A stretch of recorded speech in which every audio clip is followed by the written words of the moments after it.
आप देख रहे हैं इंडिया न्यूज़ का डिजिटल प्लेटफॉर्म। प्रधानमंत्री नरेंद्र मोदी ने आज कंटेंट क्रिएटर्स को अवार्ड से नवाजा है। इसमें 20 कैटेगरी में 23 कुल विजेता रहे, जिनमें 3 इंटरनेशनल भी रहे।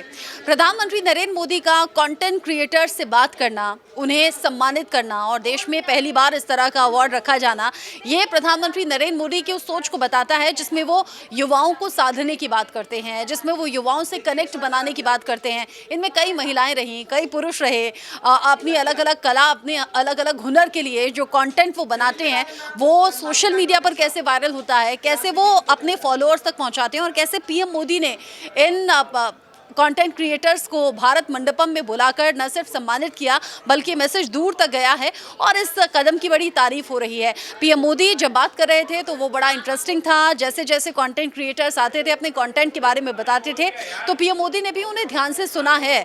लेकिन लोकसभा चुनाव पर ये कैसे असर डालेगा, पीएम मोदी के इस कदम को यूथ कैसे खास तौर पर देखते हैं, सोचते हैं, मैं न्यूज़ रूम के अपने कोलीग से ही बात करूंगी। दानिश, आज जब 23 विजेताओं को सम्मानित किया पीएम मोदी ने, खास तौर से युवाओं से सीधे सीधे कनेक्ट बनाने का काम किया है, क्या आपका भी कोई फेवरेट कंटेंट क्रिएटर था या एक अलग मैसेज 2024 के लिए आप देख रहे हैं?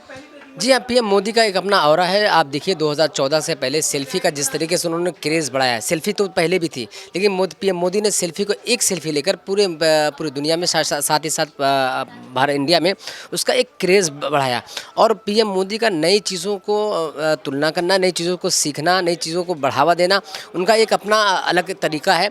हर बात को लेकर जिस तरीके से नए जैसे युवाओं में जोश बढ़ना हो और कंटेंट क्रिएटर को जिस तरीके उन्होंने उत्साह वर्धक बयान देते हुए कई सारी बातें की हैं और साथ ही साथ उनका बढ़ावा दिया है, जैसे जिस तरह से उनकी हौसला अफजाई की है, वाकई काबिल तारीफ़ है। और पीएम मोदी का ये पहली बार नहीं है, हर वो विषय देखिए जो नए टेक्नोलॉजी से जुड़ी होती है उस पर उनका फोकस बहुत ज़्यादा होता है। चाहे वो टेक्नोलॉजी को ले लीजिए, चाहे स्पोर्ट के ले लीजिए, चाहे वो महिलाओं को ले लीजिए, चाहे फूड को ले लीजिए, चाहे लोकल फॉर वोकल को ले लीजिए। जिस तरीके से पीएम मोदी लगातार हर चीज़ों पर बारीकी से नज़र बनाए रखते हैं, उसके बाद उसको जिस तरीके से प्रेजेंट करते हैं वो वाकई काबिल तारीफ़ है। यानी कि यूथ को प्रधानमंत्री नरेंद्र मोदी की ये पहल पसंद आई है, ये सोच पसंद आई है। संदीप भी मेरे साथ में है, लगातार उस कंटेंट को देख भी रहे थे। आप कंटेंट क्रिएटर से मिलना, खास मैसेज कि आपका भी कोई फेवरेट कंटेंट क्रिएटर उसमें था क्या? और पीएम मोदी ने एक बार फिर से यूथ को जोड़ने की कोशिश भी की है। निश्चित तौर पर यूथ को जोड़ने की मोदी लगातार कोशिश करते रहते हैं और उन्हें लगता है कि युवाओं में ही देश का भविष्य है। आज जिस तरह से उन्होंने क्रिएटर्स से मुलाकात की, संवाद किया और उनकी तारीफ की कहीं ना कहीं अपने भाषण में, और उनको मार्गदर्शन भी उनका किया नए क्रिएटर्स का और पुराने क्रिएटर्स का, तो निश्चित तौर पर ये दर्शाता है कि मोदी युवाओं के उन तमाम काम को सराहते हैं जो अनोखा हो, अजूबा हो या नया हो। जहाँ तक मेरे क्रिएटर्स की बात है, किसे मैं पसंद करता हूं, तो मेरे ख्याल से एक ना यूट्यूटेरिया करके एक चैनल है, यूट्यूब पे अक्सर मैं देखता था उससे पहले, जिसमें कि सिविल सर्विसेज की तैयारी कैसे की जाए उसको बताते थे। शुरू में जब उन्होंने 2-3 साल पहले शुरू किया था तो बिल्कुल अनजान पर्सनैलिटी वो थे, उसे कोई नहीं जानता था और उनके बोलने का अंदाज भी बिल्कुल आम था। ऐसा लगता ही नहीं था कि 2 साल या 3 साल के बाद वो इतने बड़े हो जाएंगे। और आज के डेट में यूट्यूटेरिया जो चैनल है, जिसके संस्थापक प्रवीण कुमार है, वो काफ़ी फेमस है और जो भी लोग आईएएस आईपीएस की तैयारी करते हैं वो उनको खूब पसंद करते हैं। तो निश्चित तौर पर मोदी जी ने जो आज मुलाकात की नए क्रिएटर्स के साथ, निश्चित तौर पर ये हमें बताता है कि हम कुछ अनोखा करना चाहें तो सरकार भी हमारे साथ है। यूथ को बढ़ावा देते हैं, नई सोच को अप्रिशिएट करते हैं पीएम मोदी, और पीएम मोदी ये जानते हैं कि कंटेंट क्रिएटर्स का आज कितना क्रेज सोशल मीडिया पर है। आकांक्षा भी लगातार सोशल मीडिया पर एक्टिव दिखती हैं और आज जिस तरीके से कंटेंट क्रिएटर्स को बुलाया गया, सम्मानित किया गया, आकांक्षा इस कदम को आप कैसे देखती हैं? पीएम मोदी ने एक बार फिर से यूथ से कनेक्ट करने की कोशिश की है। सुबह में अच्छी खबर आपने चलाई ही थी, महिला दिवस पर 100 रुपये सिलेंडर के कम कर दिए।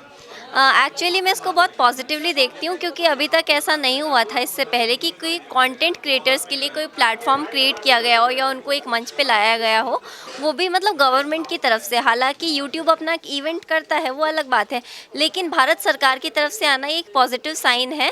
हालांकि इसमें बहुत सारे पॉइंट्स हैं, जैसे कि कहीं ना कहीं पीएम मोदी जो है यूथ को बहुत इंपॉर्टेंस देते हैं। वो बोलते हैं कि जो यूथ है वही देश के विकास के लिए सबसे इम्पॉर्टेंट है, तो इसीलिए पीएम मोदी हमेशा हमेशा यूथ से कनेक्टेड रहना चाहते हैं, ज़माने के साथ चलते हैं।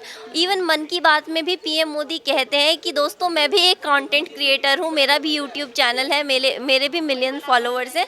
तो पीएम मोदी अपने आप को उन कंटेंट क्रिएटर्स की तरह ही एक अपने आप को मानते हैं, उसी तरीके से वो चलते हैं। और आज उन्होंने उन सभी का सम्मान करके जो वो कंटेंट क्रिएटर्स हैं, उनके फैंस हैं, वो एक दूरी तक पहुँचे हैं। वो सिर्फ उन कंटेंट क्रिएटर्स से नहीं जुड़े बल्कि लाखों युवाओं से जुड़े हैं। और उन्होंने लगता है करोड़ों में अब ये संख्या जा चुकी है। उन्होंने आज का ओकेशन भी बहुत अच्छा चुना है। आज एक तो उन्होंने सबसे पहले 100 रुपये कम करने का ऐलान किया सिलेंडर पे, और दूसरा उन्होंने इसको महाशिवरात्रि से कनेक्ट किया। आज वुमेंस डे था, तो आज बहुत सारी चीज़ें थी, इसीलिए ये कहीं ना कहीं एक मेगा इवेंट बन गया और देश भर ने इसको सराहा है। देश ने सराहा है। और आकांक्षा ने बहुत अच्छी एक बात कही कि युवा जो कर रहे हैं उसे प्रोत्साहित करने का काम पीएम मोदी करते हैं, उन्हें आगे बढ़ाने का काम पीएम मोदी करते हैं। अंजना, एक वक्त वो था जब कंटेंट क्रिएटर्स को ये कहा जाता था कि भाई खाली बैठे हैं, वेले बैठे हैं, कुछ भी कर रहे हैं, यूट्यूब पर बना रहे हैं, लेकिन आज ज़माना बदल गया है और इस बदलते हुए ज़माने की ज़रूरत को पीएम मोदी ने समझ लिया है। जी बिल्कुल, वो हमेशा महिलाओं को और युवाओं को आगे रखते हैं। सबसे पहले वो बोलते हैं कि लोगों को पॉलिटिक्स में भी युवा हैं, उनको आगे आना चाहिए। वो हमेशा युवाओं और महिलाओं का, तो उनके लिए कुछ ना कुछ नया, तो ये कहीं ना कहीं एक आज नई पहल की है। क्योंकि यूट्यूबर्स जो होते हैं, जैसे कि कभी भी फैमिली में बोलते क्या करते हो, कंटेंट बनाते हैं, तो कहते हैं ये कौन सा काम है, काम क्या करते हो। तो मुझे लगता है कि आज उनको एक अपनी नई पहचान मिल गई है उनको। तो आज के बाद कोई उनसे ये नहीं कह सकता। पहचान के साथ साथ सम्मान भी, बिल्कुल सम्मान भी मिल गया है। मुझे लगता है आने वाले वक्त में उनको काम भी मिल जाएगा बहुत अच्छा, जिससे उनका फ्यूचर संवर जाएगा। तो मुझे लगता है आज उनको एक पहचान के साथ साथ बहुत सारी उम्मीदें उनके घर वालों को भी जुड़ गई हैं। नए सपने अब उनके आगे आएंगे और उन्हें उड़ान भरेंगे उनकी। वो युवाओं के जो सपने होते हैं उन्हें उनमें उड़ान भरने का काम पीएम मोदी ने किया है। और पीएम मोदी की सोच को बड़ा सराहा जा रहा है, मोदी सरकार की सोच को बड़ा सराहा जा रहा है। चूँकि युवाओं से कनेक्ट बनाने की कोशिश की है, लेकिन न्यूज़ रूम में जो बाकी कोलीग हैं उनसे भी मैं पूछ लेती हूँ, आप कैसे आज के कंटेंट क्रिएटर से पीएम मोदी का मिलना हुआ, वो संवाद हुआ, वो संबोधन हुआ, उसे कैसे देख रहे हैं? क्योंकि अगर हम इन फेमस कंटेंट क्रिएटर्स को देखते हैं, किसी के 3 million, 4 million, 5 million, 6 million, 10 million तक फॉलोअर्स हैं। पीएम मोदी उनसे मिले, उन्हें सम्मान दिया, यानी कि जो मैसेज है उनके करोड़ों फॉलोअर्स तक भी पहुंच गया। यानी मोदी ने एक कार्यक्रम से करोड़ों फॉलोअर्स तक अपना संदेश दे दिया। देखिए 2014 में जब प्रधानमंत्री नरेंद्र मोदी प्रधानमंत्री बने, तो उसके बाद से उनका जो पूरा फोकस रहा वो डिजिटल इंडिया पे रहा। डिजिटल इंडिया का मतलब सिर्फ इतना ही नहीं था कि वो यूपीआई पेमेंट या बैंकों की जो सर्विस है वो पूरी डिजिटल हो जाएगी। इसके अलावा ये भी था कि युवाओं के हाथ मजबूत हों और उनके हाथ में एक ऐसा संसाधन, एक ऐसी चीज़ आए जिसके थ्रू जो कंटेंट है वो आम लोगों तक पहुँचे। और उसी में ये जो कंटेंट क्रिएटर्स हैं, इनको जो प्रधानमंत्री ने जो बढ़ावा दिया है, वो एक पहला कदम है इस दिशा में कि प्रधानमंत्री मोदी अच्छी तरीके से जानते हैं कि मौजूदा दौर में जो नई क्रांति है वो डिजिटल से ही हो सकती है, चाहे वो हमारी यूपीआई पेमेंट को लेकर के हो या बैंकिंग सेक्टर में हो, इवन टीचिंग में भी। अब देखिए सारी क्लासेस हैं अब ऑनलाइन हो गई हैं। बच्चे जो हैं अपने देश के, वो अच्छी तरीके से शिक्षा हासिल कर रहे हैं और अलग अलग सब्जेक्ट की जानकारी उन्हें एक प्लेटफॉर्म पर मिल रही है, जिसके लिए पहले किसी ज़माने में, हमारे ज़माने में हम किताबें लाद करके और अलग अलग ट्यूटर्स के पास जाते थे, वो एक प्लेटफॉर्म पर मिल रही हैं। तो प्रधानमंत्री मोदी का विज़न वही है कि इस विज़न के साथ आगे बढ़ कर के ये सिर्फ कंटेंट क्रिएशन की बात नहीं है, ये बल्कि बात है डिजिटल क्रांति की। और इस डिजिटल क्रांति में देश किसी भी तरह से पीछे ना रहे, मोदी सरकार पीछे ना रहे, खुद पीएम मोदी पीछे ना रहे, इस बात की जो ज़रूरत है उसे पीएम मोदी बेहतर तरीके से जानते हैं। इसीलिए युवाओं से आज संवाद किया है, ख़ासतौर से महिला दिवस, महाशिवरात्रि और 100 रुपये कम सिलेंडर के दाम हो गए हैं। आज तो घर से आप हैप्पी निकले होंगे और फिर जब ऑन द वे होंगे तो ये अवार्ड सेरेमनी चल ही रही थी। जी हाँ, मैंने उसमें देखा और जिस तरह से उन्होंने मैथिली ठाकुर का जो सम्मान हुआ है, जो उन्होंने वहाँ पे गाने भी गाए, वो काफ़ी प्रभावी थे।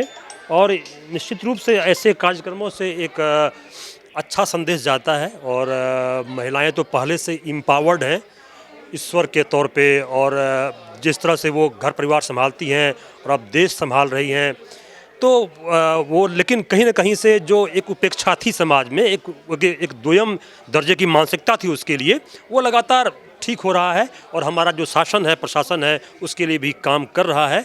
तो निश्चित रूप से मोदी जी का जो आज संदेश था वो एक सराहनीय कदम था।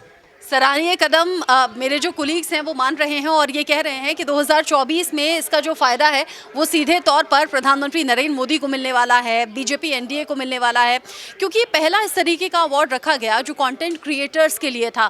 यानी पहचान तो अभी तक सोशल मीडिया पर मिल रही थी, उनके जो लाखों फैंस थे, करोड़ों फैंस थे, जो फॉलोअर्स थे, वो तो उन्हें पहचान दे रहे थे, लेकिन एक उचित सम्मान जो मोदी सरकार के ज़रिए दिया गया है, प्रधानमंत्री मोदी के ज़रिए दिया गया है, इस संवाद का जो असर है वो दूर तक जाएगा और इस सम्मान का असर भी 2024 चुनावों पर दिखाई देगा, ऐसा मेरे कुलीग्स का मानना है, मेरा मानना है। आप इस अवार्ड फंक्शन को कैसे देखते हैं?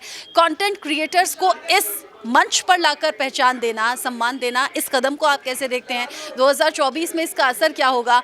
इन सभी बातों को लेकर आप क्या सोचते हैं? कमेंट सेक्शन में ज़रूर बताइएगा, आपके जवाब का इंतज़ार रहेगा। नमस्कार।